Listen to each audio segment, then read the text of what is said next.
How can we improve gender equality and reduce pay gaps in the workplace? One of the key drivers of the gender pay gap is that women are more likely to work part-time after having a child, and part-time workers get far fewer pay rises, promotions, or other rewards when compared to full-time workers. We know that part-time and flexible work is in demand for the majority of people looking for work, not just women. In fact, we have found that both men and women are drawn to adverts that display clear and specific flexible working options. So how do we make flexible working the norm?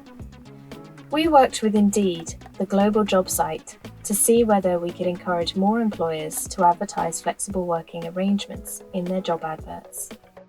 In trials with over 150,000 UK employers, we tested whether a simple prompt might encourage employers to include flexible working options in their job adverts.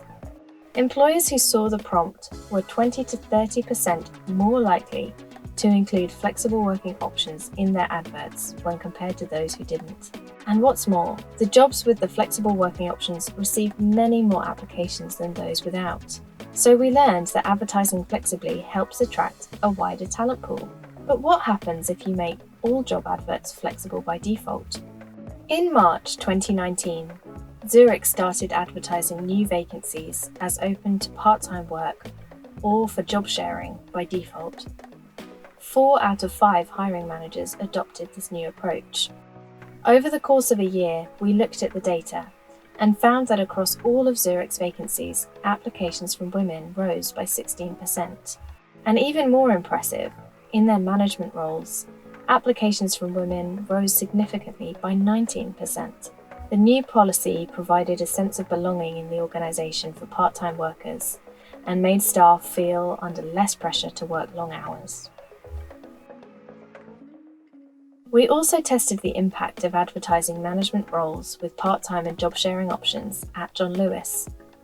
We wanted to see whether the part-time default helped part-time workers make the step up from the shop floor into management roles. We split John Lewis department stores and Waitrose supermarkets into 2 groups.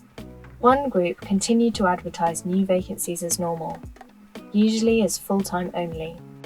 The other group asked managers to advertise new roles as part-time or job share by default. Hiring managers had the option to opt out of the default, but none of them did so. Again, the results were really promising. More part-time workers were promoted in the part-time default group compared to the business as usual group, though this was not statistically significant. And like the Indeed trial, we saw a big increase in the total number of applications per vacancy. The part-time default vacancies saw a 50% increase in the number of applications per vacancy, half of whom were women. Through using a part-time default, John Lewis designed gender equality into their recruitment processes and achieved a gender-balanced pool of applicants to their management roles. We also found that the changes had no negative effects for people of different races or ethnicities. How you offer flexible working arrangements to staff also matters. We tested different ways of communicating a remote working policy with DE&S, part of the Ministry of Defence. Employees were asked to give their preferences and intentions to work remotely as the office reopened after COVID lockdowns. A third were simply told, "Your responses will help us to plan reopening the offices." Another third were given a new default that said, "We expect employees to continue to work primarily from home." And the final third were provided with a clear anchor of the employer's expectations. It said, "We expect employees to work from home on average 2 days per week."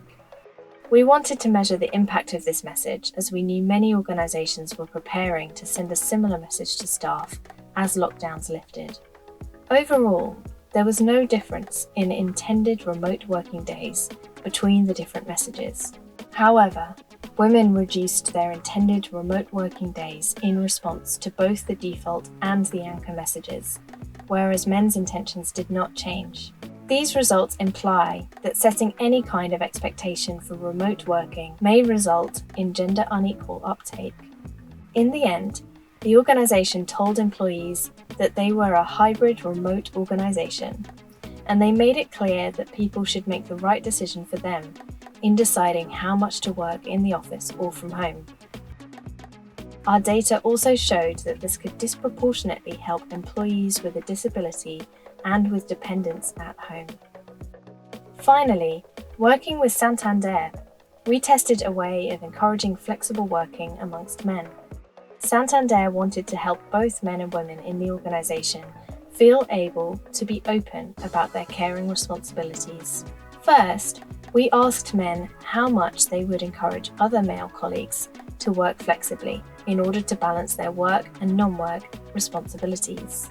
We also asked them how much they thought their male colleagues supported others to work flexibly. Men at Santander were hugely supportive of flexible working in private. In fact, 99% told us that they supported flexible working. However, they thought that only 65% of their colleagues felt the same. This is a phenomenon called pluralistic ignorance, which is a situation where most people hold the same opinion privately, while mistakenly being under the impression that the majority holds a different opinion. We informed men that their peers were almost universally supportive of flexible working. Men who saw this message were significantly more likely to say that they expected to work flexibly in future. So how can employers make flexible working the norm? Employers can take these 4 actions. Advertise clear and specific flexible working options in all job vacancies. Make part-time and flexible working the default and support managers to provide this. Clearly communicate that employees can choose the flexible working arrangements that will best work for them. Capture and share widespread support for new flexible working patterns to encourage others to work flexibly too. If more employers do these things, they can expect to attract and retain larger and more diverse talent pools, as well as supporting gender equality within their workplaces and wider communities. For more insights from the Gender and Behavioural Insights Programme, get in touch with us at info@bi.team.